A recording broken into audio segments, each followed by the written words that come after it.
New world new path के इस podcast episode में आप सभी का स्वागत है।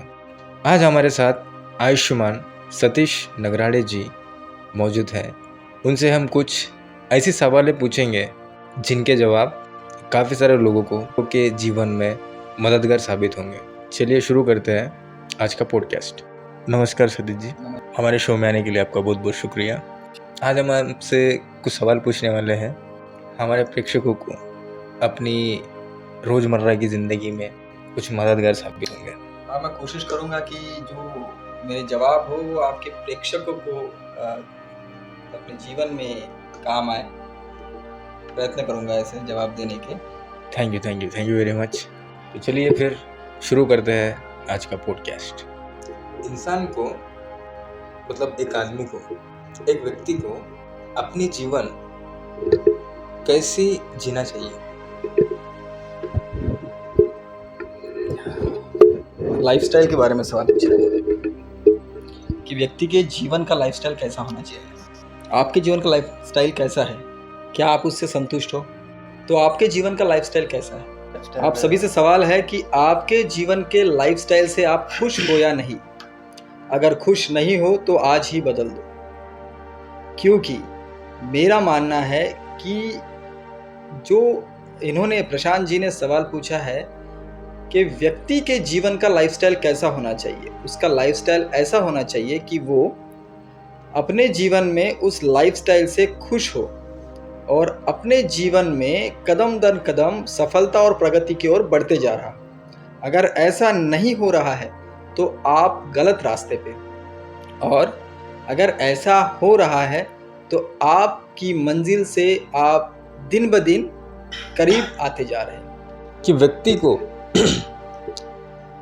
अपने जीवन में खुश रहने के लिए किन चीज़ों की ज़रूरत है और दुख का निवारण करने के लिए क्या चीज़ें मतलब अपनी ज़िंदगी में अमल करने की ज़रूरत है? देखो, आज की अगर बात की जाए तो अंदरूनी खुशी जिसको कहते हैं वो खो गई। वो इसलिए कि व्यक्ति जो है वो बड़ी भागा दौड़ी में कुछ पाना चाहता है, लेकिन क्या पाना चाहता है उसको पता नहीं, इसलिए वो क्या कर रहा है, भागा जा रहा है। इस वजह से वो दुखी है। वास्तव में व्यक्ति को खुद की खुशी पाने के लिए भागने की जरूरत नहीं है, उसको रुकना होगा। इच्छाओं को पूरा करने के लिए अगर व्यक्ति भागता है तो आज का जो समय, आज का जो वक्त है, इस वक्त में उसको जो खुशी मिल सकती है उसको भी खो देगा। पहली बात, हमें आने वाली जो कल है उसकी चिंता नहीं होना चाहिए, और बीते हुए कल जो है उसमें भी नहीं जीना चाहिए। अगर हम वर्तमान में जागरूकता के साथ जीते हैं और इच्छाओं का बोझ सर से उठाकर ज़रूरतों को पूरा करने के पीछे चलते हैं, तो मुझे ऐसा लगता है कि व्यक्ति के सिर पर जो बोझ है वो आधे से ज़्यादा हल्का है। तो मेरा ये बोलना है कि उसको भागा दौड़ी से दूर हटके बैठ करके 2 मिनट सोच करके ज़रूरतों का ख्याल रख के उसको पूरा करना है, तो उसको निश्चित रूप से खुशी और शांति दोनों मिलेगी, है ना। और अगर वो कुछ पाना ही चाहता है तो उसके लिए उसको short to long term goal set करने होंगे, ठीक है ना। जैसे कि इस मंथ में मैं ये अचीव करने की कोशिश करूंगा ही नहीं, कोशिश करूंगा। जब ये करूंगा ही पर जाता है तो एक खुद के ऊपर दबाव आता है, और स्ट्रेसफुल लाइफ आदमी कभी खुलकर नहीं जीता।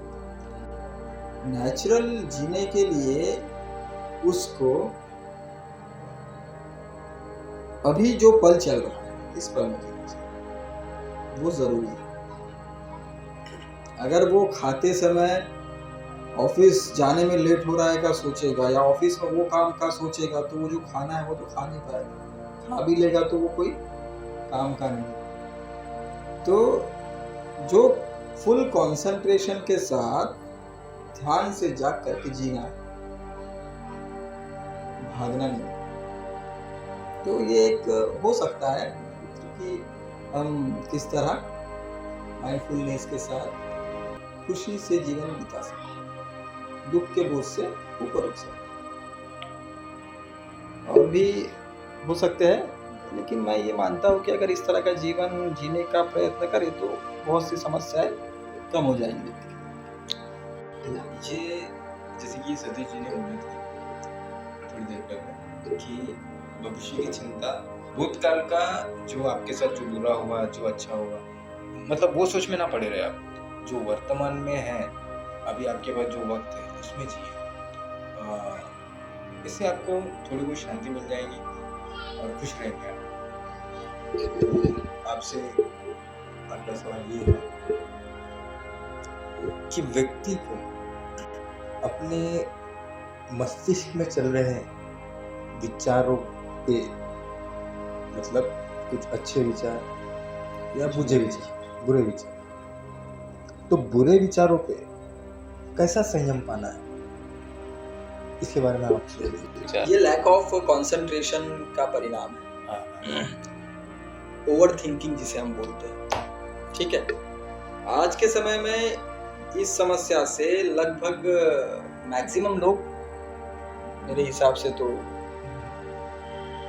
इससे क्या होगा, इससे ये जो हम इनपुट हमारे ब्रेन में कर रहे हैं, वैसे तो जो ब्रेन में मेरे हिसाब से नहीं, साइंस के हिसाब से दिन में 40,000 से ज्यादा ख्याल आते हैं, और इंसान के साथ वो घटित होता है जिन ख्यालों को वो पकड़ लेता है। ठीक है, तो करना क्या है?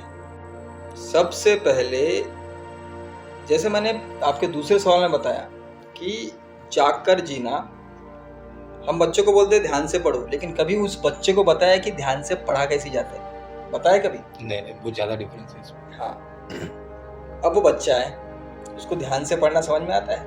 नहीं। अगर मैं आपको बोलूं ध्यान से ये काम करो तो कैसे करना पता है? शायद थोड़ा थोड़ा पता होगा। तो ये जो ध्यान से करने वाली चीजें हैं, इसका मतलब ये है कि एक समय पर एक ही चीज की जाए। तो इससे क्या होगा? इससे होगा ये कि हैबिचुअली, मतलब आदतन हम क्या करेंगे, जब एक्चुअली कैसा है, हमारा जो बॉडी है, हमारा जो माइंड का सेटअप है, वो ऐसा बना गया है कि हम एक समय पे एक ही काम कर सके। लेकिन हम कैसे हो गए आज के डेट में? मल्टी फंक्शनल, मल्टी टैलेंटेड हो गए ना, स्मार्ट हो गए। आजकल मोबाइल स्मार्ट हो गए, वॉच स्मार्ट हो गए, तो इंसान कैसे पीछे रहेगा? तो हमको स्मार्ट नहीं बनना है, हमको समझदार बनना है। और समझदार व्यक्ति एक समय पे एक ही काम करता है, क्योंकि वो काम तभी अच्छा होगा जब वो एक समय पे एक करे। तो करने जाएंगे अच्छा और बुरा हो जाएगा। तो जो सवाल आपने पूछा कि हमारे दिमाग में चल रहे ख्याल, बुरे ख्यालों को किस तरह बाइकआउट किया जाए और किस तरह अच्छे विचारों को लेकर के हम जीवन में प्रगति की राह पर चले या आगे बढ़े, तो इसका एक ही सॉल्यूशन है कि आप जो भी काम करो, उस काम पर पूरा फोकस करके, बड़े बेहतरीन, अपने पास जितना भी नॉलेज है, जितना भी ज्ञान है, उसका वो पूरा लगा करके उसको पूरा करो। तो होगा ये, वो काम भी चमक करके अच्छा होगा और आपको मजा भी आएगा। दूसरा, जब ये चीज आदतन चलते जाएगी, एक दिन से 2 दिन, 2 दिन से 4 दिन, और जब ये हैबिचुअली हो जाएगा, जब हम कंटिन्यू इसी तरीके से एक काम को ही एक समय पे करेंगे, तो हमारे अंदर भी इनपुट ऐसा होगा कि एक समय पर हम एक ही काम करेंगे। और इसके साथ, जैसे आप बोले कि अच्छे विचार, बुरे विचार, तो आप जिन बुरे विचारों की बात कर रहे हैं वो शायद नैतिकता के मूल्यों पर आधारित होगा, है ना? तो नैतिकता के मूल्यों पर आप अपने जीवन के कुछ मापदंड बनाओ। मापदंड मतलब मुझे ये करना है, ये नहीं करना है। खुद तय करो कि सही क्या है और गलत क्या है। झूठ बोलना है, नहीं बोलना है, चोरी करना है, नहीं करना है, हाँ? अपनी नजर को किस तरह शुद्ध रखना है, किसे देखना है, किसे नहीं देखना। क्योंकि स्मार्टफोन के युग में हम ऐसे देखते हैं, ऐसे मतलब रील्स, है ना? समय कैसे बीत जाता है। तो आपको तय करना है रील्स देखना सही है या बुरा। देखना है तो कितना देखना है